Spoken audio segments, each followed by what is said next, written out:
QLP, Kolbu Linguistic Programming. Lalu apa bedanya dengan NLP, Neuro Linguistic Programming? Istilah NLP mengarah pada 3 kata, neuro, saraf, dan pusat sistem saraf, yaitu otak, linguistik, bahasa, programming, pemrograman. Jadi NLP maknanya adalah pemrograman menggunakan bahasa untuk mengkondisikan saraf atau pusat saraf. Lalu di mana itu pusat saraf? Orang mengartikan otak. Jadi NLP adalah pemrograman menggunakan bahasa untuk mempengaruhi otak. Anehnya, dalam teori NLP lebih dikatakan bukan untuk mempengaruhi otak, tapi untuk mempengaruhi state of mind. Lalu di mana mind? Apa bedanya mind dengan brain? Memang stimulus yang ada di luar kita berupa gelombang-gelombang cahaya masuk ke mata, diteruskan oleh saraf pendengaran, diubah menjadi gelombang-gelombang listrik masuk ke otak. Begitu juga gelombang-gelombang suara yang masuk ke telinga, diubah oleh sistem saraf pendengaran menjadi gelombang-gelombang listrik dan dimasukkan ke otak. Jadi pemrograman menggunakan bahasa, dampaknya adalah bahasa-bahasa, kalimat-kalimat, istilah-istilah, frasa-frasa yang digunakan itu akan disimpan berupa gelombang-gelombang listrik yang dibangkitkan oleh sistem saraf dan disimpannya di dalam otak. Masalahnya, apa hubungannya otak, brain, dengan mind? Yang mau diubah adalah state of mind. Apa itu mind? Apakah mind sama dengan brain? Ini yang jadi persoalan. Hal ini dapat terjadi karena orang memahami dirinya, memahami diri manusia hanya sebatas tubuh fisik biologis. Sehingga ketika orang ditanya, sejak kapan kamu jadi orang? Sejak kapan jadi orang? Mereka akan menjawab, sejak lahir. Apanya yang terlahir? Tubuhnya. Jadi kalau begitu manusia itu apa? Manusia adalah tubuh fisik ini. Ketika orang menganggap diri manusia hanya tubuh fisik saja, dan dia menafikan yang non-fisik, yaitu roh atau jiwa, disitulah langkah awal kekeliruan dalam memahami diri manusia. Karena manusia hanya difahami sebatas tubuh fisik biologis, yang mulai hadir, mulai eksis sebagai manusia sejak terbentuknya janin di dalam rahim ibu, dan terlebih lagi pusat diri manusia, pusat tubuh adalah otak, maka orang serba mengacu pada otak, pada brain. Lagi-lagi masalah roh atau jiwa terabaikan. Muncul pertanyaan, ketika kita melihat suatu peristiwa terjadi di jalan raya, maka sebenarnya yang masuk ke mata kita bukanlah kejadian itu, bukanlah benda-benda itu, tetapi terpaan cahaya matahari yang menabrak benda-benda itu, yang menabrak peristiwa itu. Terpaan cahaya matahari itu terpantul balik ke arah kita menjadi gelombang-gelombang cahaya. Ketika gelombang cahaya masuk ke mata dan diubah oleh sistem saraf menjadi gelombang listrik ke otak, yang jadi masalah, siapa yang memberi pemaknaan? Ketika gelombang-gelombang cahaya itu sudah berubah menjadi sinyal-sinyal listrik di otak, siapa atau bagian mana dari diri kita yang memberikan pemaknaan? Mengapa kemudian kita bisa membuat kalkulasi, membuat pertimbangan dan kemudian memutuskan ini tidak baik, ini buruk, ini jahat? Memangnya pemaknaan baik dan buruk, baik dan jahat ada di mana? Betulkah di otak? Ketika kita menyaksikan suatu peristiwa yang kemudian ditatap oleh mata dan kemudian diubah menjadi sinyal listrik ke otak, lalu kita mengatakan itu tidak santun, itu tidak sopan, itu kurang ajar. Kalkulasi moral yang membedakan baik buruk, santun dan kurang ajar, di mana proses kalkulasi moral seperti itu terjadi? Betulkah itu di otak? Begitu juga ketika suara-suara melengking atau bahkan suara tangis masuk ke telinga kita, diubah menjadi gelombang-gelombang listrik oleh sistem pendengaran, masuk ke otak. Siapa yang memberikan penilaian bahwa itu adalah tangis orang yang sangat sedih karena ditinggal oleh suaminya dan dia menjadi janda, harus menghidupi 4 orang anaknya yang masih kecil? Atau suara isak tangis itu justru dimaknai itu adalah suara tangis kebahagiaan, karena meskipun dia seorang janda yang miskin, ternyata anaknya lulus dari ITB dan dia baru menghadiri wisuda anaknya, dan dia pulang ke rumah, dia menangis terisak. Suara tangis hanya gelombang suara yang masuk ke telinga, diubah menjadi sinyal listrik ke dalam otak. Tetapi siapa yang memberi makna, itu tangis adalah tangis kebahagiaan, itu tangis adalah tangis kesedihan, itu tangis adalah tangis haru. Siapa yang memberikan penilaian seperti itu? Betulkah otak? No. Yang memberikan penilaian itu bukan otak, tapi mind. Lalu di mana mind itu? Apakah yang namanya berpikir semata-mata proses biokimia di dalam sel-sel otak? Sehingga orang bisa membuat kalkulasi, benar, salah, logik atau tidak logik, algoritmik atau tidak algoritmik. Di mana proses hukum, kalkulasi hukum terjadi? Apakah ini legal atau tidak legal? Apakah ini paralel dengan nilai-nilai ataukah ini melawan nilai-nilai hukum? Di mana pula proses yang berkaitan dengan semangat, dengan cinta kasih, dengan komitmen, dengan loyalitas, dengan rasa persaudaraan? Di mana pula letaknya motivasi? Betulkah itu semua di otak? Ketika kita menyaksikan 2 orang di taman bergandengan tangan, laki dan perempuan, suasana yang indah, tetapi ketika cahaya matahari dan suara bisik-bisik mereka masuk ke otak menjadi sinyal-sinyal listrik, betulkah otak yang membuat penilaian mereka memang 2 orang yang sangat mengasihi, penuh rindu, penuh dengan harapan-harapan masa depan? Di mana cinta kasih? Betulkah di otak? Di mana kecemburuan? Betulkah di otak? Di mana yang namanya rasa persaudaraan? Betulkah di otak? Belum lagi kalau kita bicara tentang keyakinan, komitmen dan harapan, apalagi keyakinan agama. Mengapa seseorang mau berbuat apapun demi keyakinannya kepada Tuhan, dia sampai bersedia mati? Orang-orang Hindu yang sedang merayakan hari keagamaannya, mereka menusukkan jari-jari sepeda, logam-logam ke dadanya. Mereka merasakan pedih, darah mengucur. Mengapa pula sebagian teroris merasa berbangga dan siap untuk mati? Katanya jihad dan akan mendapatkan kebahagiaan. Di mana letak keyakinan seperti itu? Jadi soal kesadaran, soal perasaan dan cinta kasih, soal rasionalitas dan intelektual untuk menilai benar salah, soal keyakinan iman, komitmen dan harapan, soal motivasi, iradah, willingness, kemauan, semangat. Di mana semua itu letaknya? Betulkah itu di otak?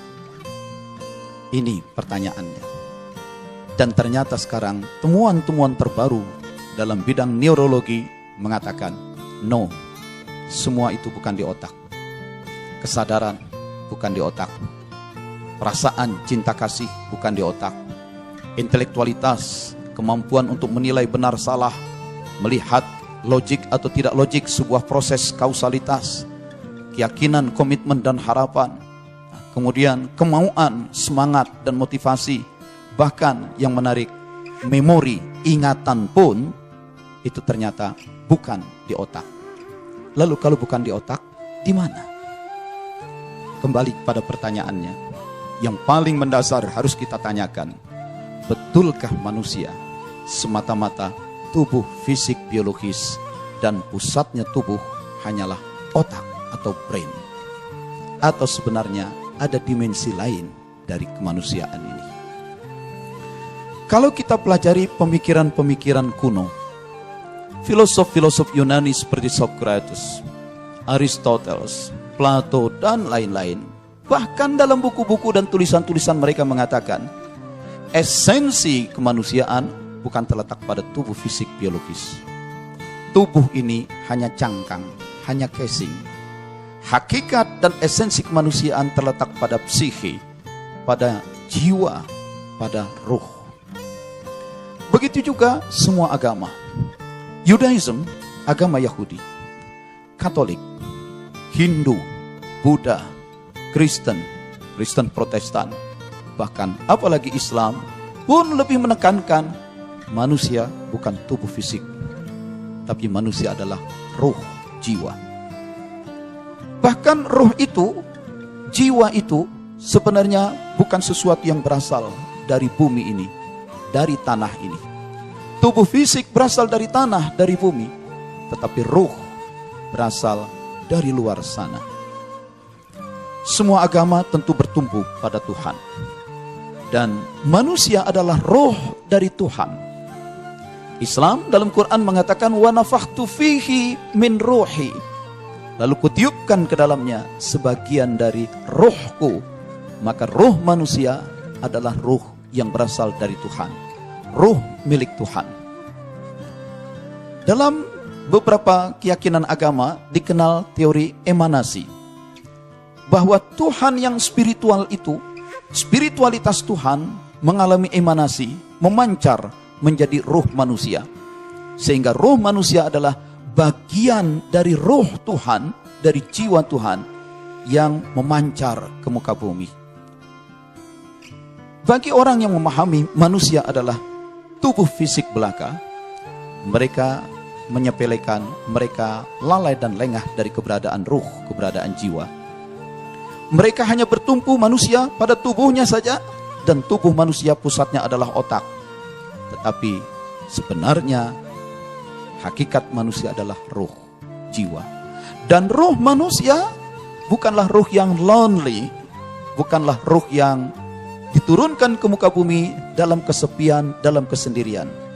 Bukanlah ruh yang seperti alien, ujuk-ujuk hadir di muka bumi tanpa sebab.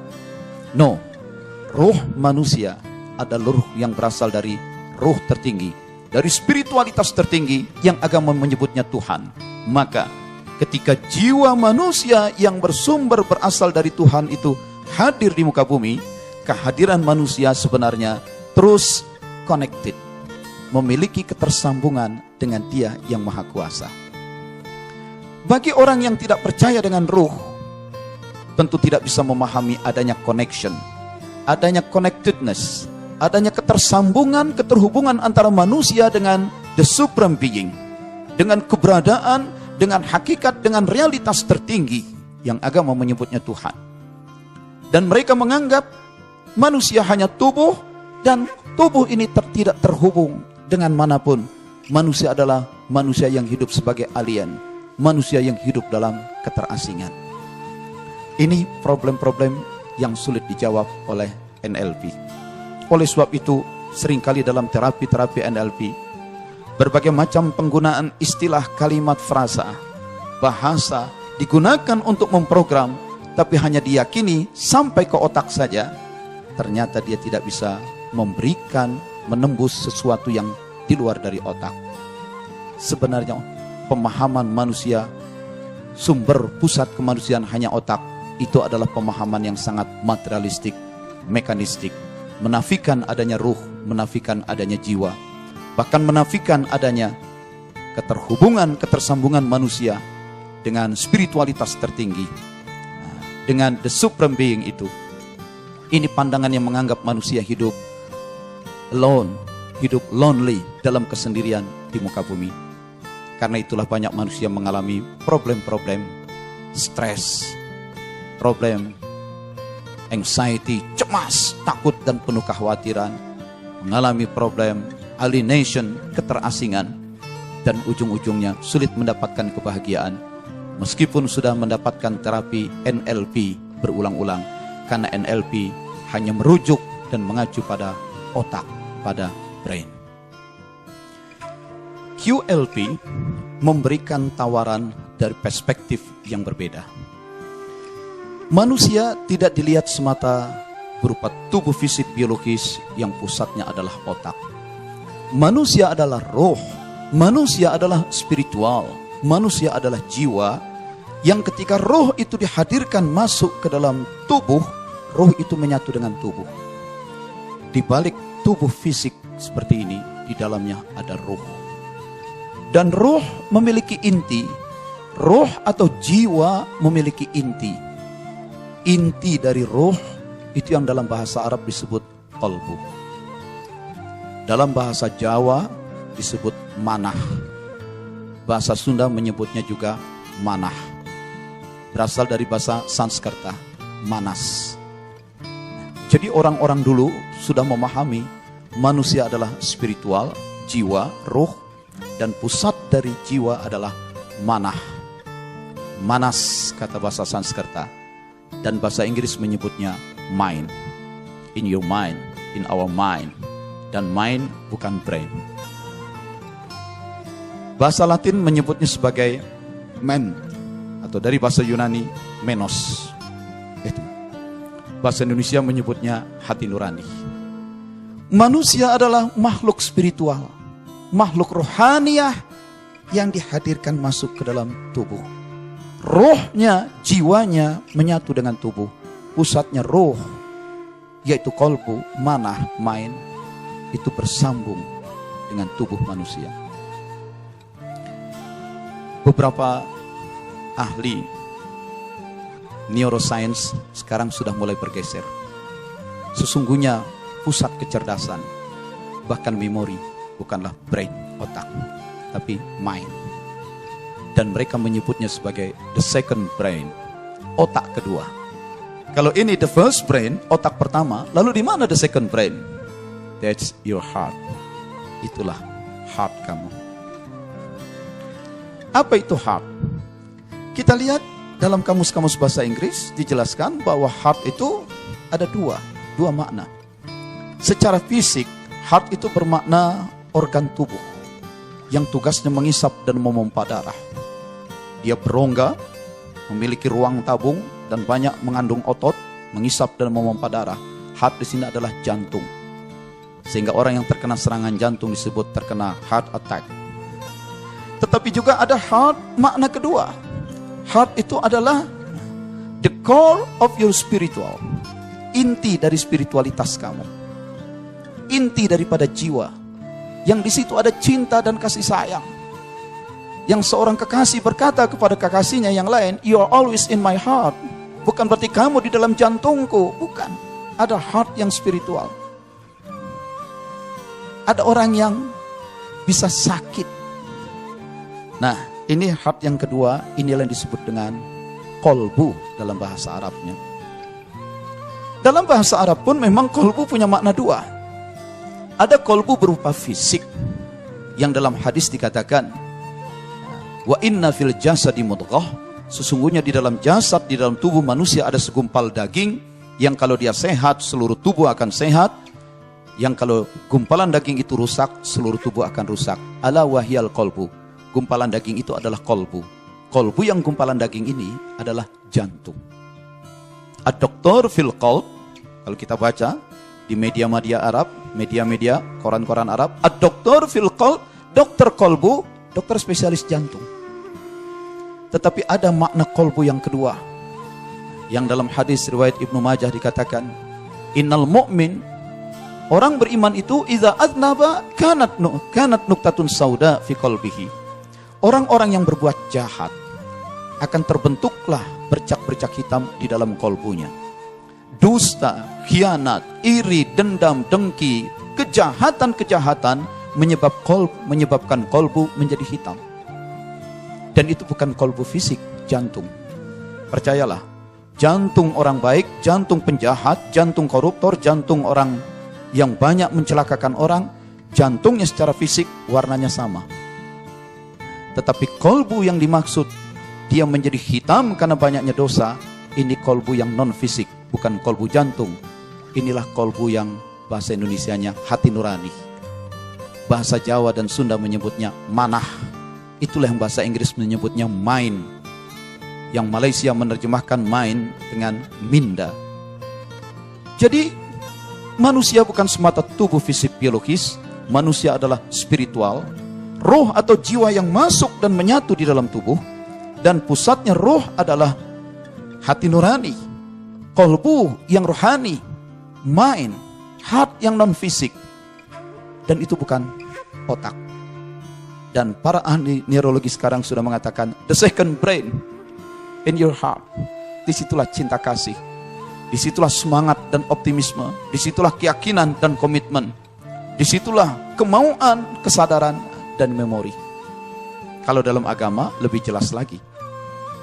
Ketika kematian terjadi, sebenarnya yang mati hanya tubuh fisik biologis.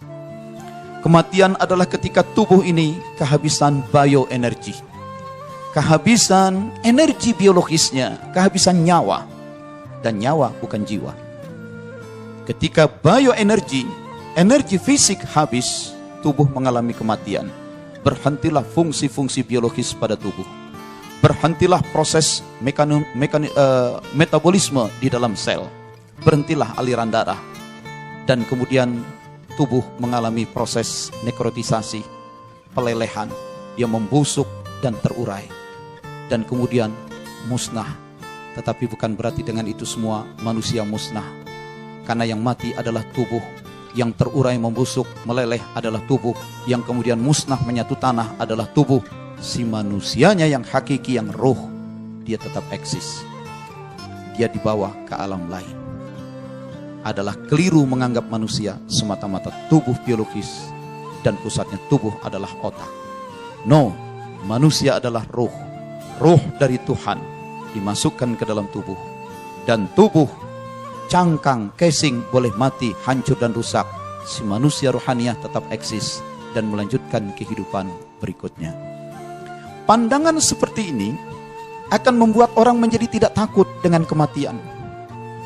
Kalau orang menganggap dirinya cuma tubuh dan kematian diartikan kehancuran tubuh, kematian adalah akhir segala-galanya, orang menjadi takut dengan kematian. Dan orang-orang yang makin tua, menjelang pensiun, semakin tertekan karena semakin dekat dengan kematian, semakin stres. Dan orang-orang yang sakit, merasa kesempatannya semakin pendek, semakin stres lagi karena takut mati. Tapi bagi orang yang memahami diriku adalah jiwa spiritual, tubuhku boleh menua, tubuhku boleh sakit-sakitan dan mati, tubuhku boleh hancur terurai menyatu tanah, tapi aku yang rohaniah tidak musnah, aku tetap eksis. Karena itu kenapa harus takut dengan kematian? Bahkan bagi orang yang beragama, kematian adalah pintu gerbang yang akan mempertemukan dia dengan Tuhan yang sangat mengasihi dan menyayanginya. Kalaupun orang tidak terlalu percaya dengan surga dan neraka, tapi masih percaya akan adanya kehidupan spiritual di luar tubuh, mereka akan memiliki optimisme. Biarlah aku menjadi tua, toh yang tua tubuh. Biarlah aku menjadi sakit, toh yang sakit adalah tubuh. Kalaupun aku mati, yang mati tubuh, dan aku masih punya kehidupan lain, maka orang-orang seperti ini memiliki optimisme yang jauh. Dia selalu punya harapan yang panjang. Dia tidak terikat hidupnya pada kekinian, kedisinian, lalu menjadi stres dan kemudian menghalalkan segala macam cara. QLP melihat manusia dari perspektif yang berbeda. Manusia bukan tubuh semata. Pusat diri manusia bukan otak, brain. Itu semua hanyalah cangkang. Manusia adalah ruh. Ruh dari spiritualitas tertinggi, dari the supreme being, dari Tuhan, dari rohaniah yang tertinggi. Manusia rohaniah itu hadir. Dan kalaupun tubuhnya mati, ruhnya tetap eksis. Pusatnya ruh adalah kolbu. Kolbu yang rohaniah, bukan kolbu fisik, jantung. Heart, heart yang spiritual, bukan heart yang fisikal. Ini adalah heart yang manah.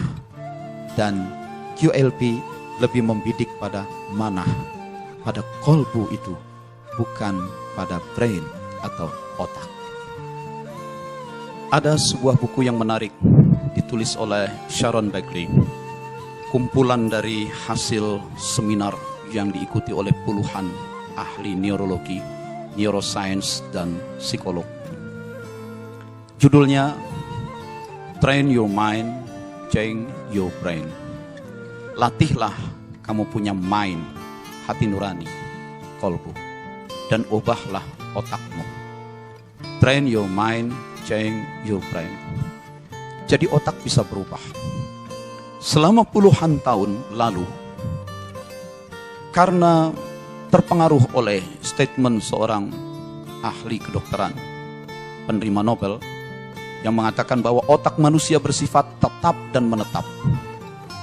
Kalaupun dari lahir menjadi anak-anak, itu hanya mengalami perubahan-perubahan sedikit, tapi setelah itu otak tidak mengalami perubahan. Statement seperti ini menimbulkan pesimisme, bahwa orang-orang yang sudah mengalami gangguan cacat pada otaknya, itu seakan-akan tidak akan pernah bisa diperbaiki. Tetapi akhir-akhir ini, para neurolog melihat ada yang disebut dengan neuroplastisitas.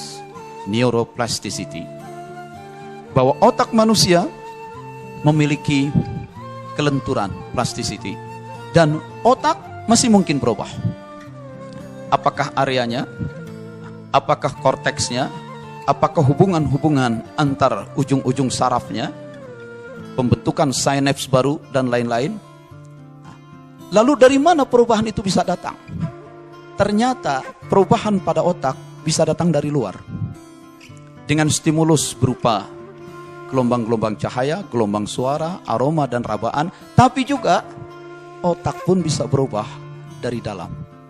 Ketika seseorang itu secara sadar, ketika seseorang itu membulatkan tekad dan keyakinannya, ketika seseorang mengubah pola pikirnya, ketika seseorang lebih mengembangkan cinta kasih daripada kebencian, maka perubahan dari dalam, perubahan pada jiwa, perubahan pada kolbu justru mempengaruhi perubahan pada otak.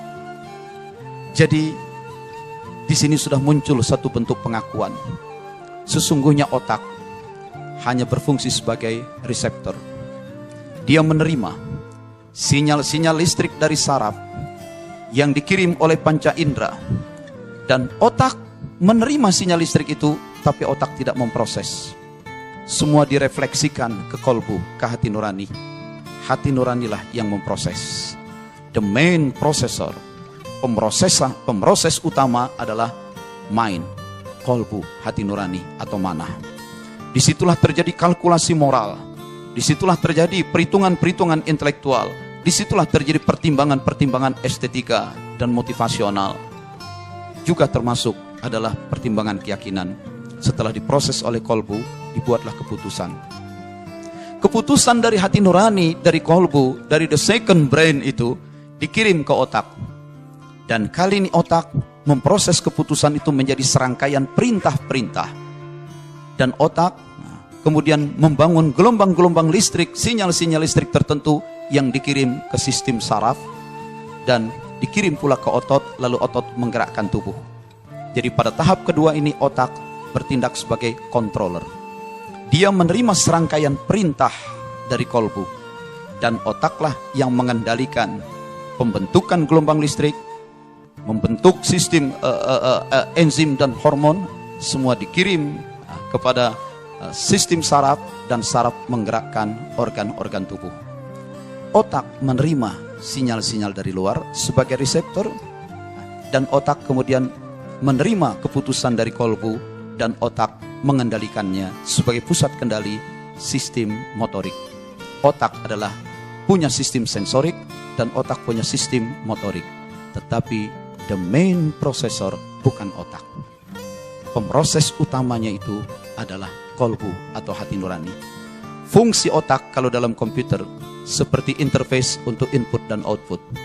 Input-output interface yang mengendalikan, yang menerima rangsangan masukan input dan kemudian mengekspresikannya keluar menjadi gerak-gerak robotik, menjadi suara, menjadi simbol-simbol grafis di layar monitor. Itu fungsi otak sebagai input-output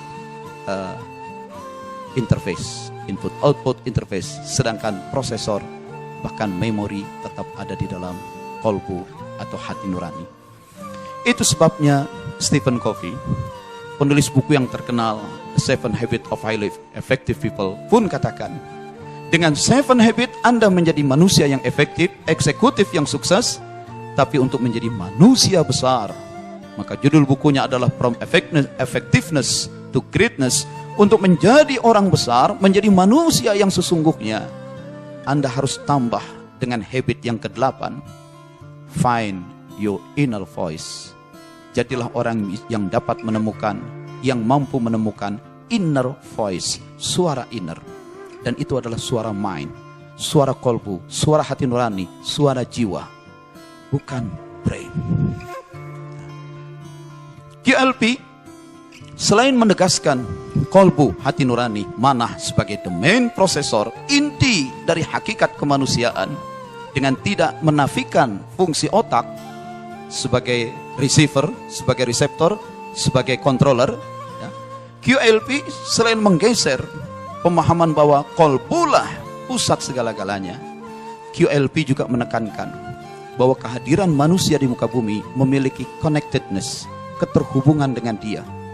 Dia the supreme being, Dia Tuhan, Dia hakikat yang sesungguhnya, Dia realitas tertinggi, dan Dia hidup, Dia maha cerdas, Dia maha berkehendak, Dia maha kuasa, dan manusia terhubung dengan yang maha cerdas. Manusia melalui kolbunya memiliki connectedness dengan Dia yang maha berkehendak, dengan Dia yang maha kuasa, Dia yang maha hidup. Maka si manusia itu selalu memiliki energi kehidupan. Si manusia itu menjadi kaya dengan imajinasi, dengan kreativitas. Si manusia itu tidak asing, dan kapanpun dia berada dalam kesulitan, dia tidak mentok, dia tidak buntu, karena dia bisa berkomunikasi, dia bisa meminta second opinion, dia bisa meminta petunjuk dari the supreme being itu. Dan inilah manusia yang lebih manusiawi. Lalu, apa hubungannya itu semua dengan human capital management, dengan human resource management? Ketika para manajer human capital menganggap karyawan, menganggap manusia hanya sebatas tubuh fisik, pusatnya adalah otak, maka para manajer menganggap manusia hanya sebatas binatang-binatang, hanya sebagai labor, tenaga kerja yang kemudian dihitung labor cost-nya berapa, apakah bisa dikurangi atau tidak. No. Sekarang zaman sudah berubah. Kay Henrik dan Catherine Ludman dalam bukunya The Corporate Mystic mengatakan, selama 25 tahun kami bekerja sebagai konsultan, mendampingi lebih dari 800 eksekutif perusahaan-perusahaan besar kelas dunia. Ternyata kami menjumpai, justru di perusahaan-perusahaan besar itu, lebih banyak kami jumpai para mystics, para mystics, para spiritual leader, pemimpin-pemimpin yang punya wawasan spiritualitas, dan mereka tekun menjalani latihan-latihan spiritual. Hati-hati, jangan terlalu mudah tergelincir memahami spiritualitas dengan klinik atau perdukunan. No. Spiritualitas adalah kemampuan manusia untuk menyadari hakikat dirinya terletak pada ruh, pada jiwa, dan pada saat tertentu itu manusia punya kemampuan membuat jarak dengan tubuh biologisnya, dengan alam materi ini, dan dia membuat terhubungan dengan Yang Maha Kuasa untuk kemudian turun lagi dan menghasilkan karya-karya yang bermanfaat buat orang banyak.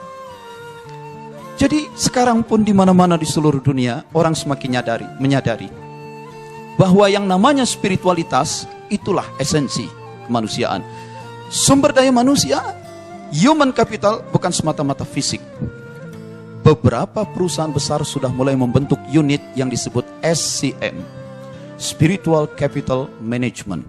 Bayangkan, urusan pengelolaan spiritualitas tidak lagi dijadikan kegiatan yang tentatif, kegiatan ekstrakurikuler, diserahkan kepada kelompok gereja, kepada masjid yang ada di perusahaan. Tidak, tapi sekarang kegiatan-kegiatan spiritualitas ditarik masuk secara struktural perusahaan. Dibentuklah unit yang namanya SCM, Spiritual Capital Management, dan aktivitas-aktivitas ritual pun masuk dalam pertimbangan kegiatan perusahaan dan diberikan budget anggaran resmi. Salah satu yang melakukan ini di Indonesia adalah PT Telkom. terjadi pergeseran. Orang tidak lagi melihat karyawan, para manajer semata-mata dari tubuh fisik biologis, tetapi melihat dari ruh atau jiwanya. Dan memang sesungguhnya perusahaan pada dasarnya adalah penjumlahan daripada ruh-ruh yang bekerja di dalam perusahaan itu. Jangan lihat perusahaan semata-mata gedung tinggi, jangan lihat perusahaan semata-mata line production line, berupa rangkaian mesin-mesin yang dihubungkan dengan conveyor belt dan sistem robot. Jangan lihat manusia semata-mata kebun yang luas dan buruh-buruh yang bekerja di sana. Sesungguhnya perusahaan bukan hanya gedung fisik, bukan hanya rangkaian mesin, bukan hanya kebun dan pohon. Sesungguhnya perusahaan adalah agregasi, penjelmaan totalitas dari ruh, dari jiwa yang bekerja di dalam perusahaan itu. Ketika perusahaan gagal memenuhi kebutuhan spiritual, ketika perusahaan gagal memenuhi aspirasi dan keperluan jiwa-jiwa yang bekerja di dalam perusahaan itu, perusahaan hanya melakukan pendekatan yang sifatnya finansial, hanya melakukan pendekatan yang sifatnya manajerial, hanya melakukan pendekatan yang sifatnya teknikal, mekanikal, dan perusahaan gagal mendekati manusia dengan pendekatan spiritual, maka siap-siap perusahaan itu akan mengalami kegagalan. Sebab manusia bukan robot, bukan semata tubuh fisik biologis. Manusia bukan binatang yang hanya dicukupi dengan konsumsi berupa gaji dan tunjangan-tunjangan. Manusia adalah ruh, manusia adalah jiwa. Dan yang lebih penting lagi, ketika perusahaan sudah menganggap manusia sebagai kumpulan ruh, kumpulan jiwa, perusahaan itu pun menyadari setiap ruh, setiap jiwa memiliki connectedness, ketersambungan dengan the supreme being, spiritual yang tertinggi. Disitulah manusia akan mengalami optimisme dan kebahagiaan yang berkelanjutan, mudah melakukan pengalihan beban yang dia tidak sanggup mengatasinya, karena dia mengenal konsep tawakal, berserah diri. Dan di saat dia mengalami kebuntuan, manusia bisa berkomunikasi dengan Yang Maha Kuasa, yang agama menyebutnya doa. Dan kalau ini terjadi, perusahaan dapat menghemat jumlah rupiah yang banyak, karena tidak harus memberikan, tidak harus mengganti kerugian yang muncul dari kesehatan, problem kesehatan yang terjadi pada karyawannya. Terakhir, apakah QLP ini sudah pernah diuji cobakan? Ya, sudah. Dengan mitra kami, Abdul Latif, kami mengembangkan paket-paket spiritualitas kerja, yang pelatihan ini dikembangkan di perusahaan-perusahaan perkebunan, di perusahaan-perusahaan perbankan, dan nampak hasilnya sudah mulai terlihat. Hadirilah pertemuan QLP untuk membangun human capital dalam rangka mengendalikan perubahan-perubahan yang menjadi tantangan bagi setiap dunia bisnis. Selamat menghadiri acara kami.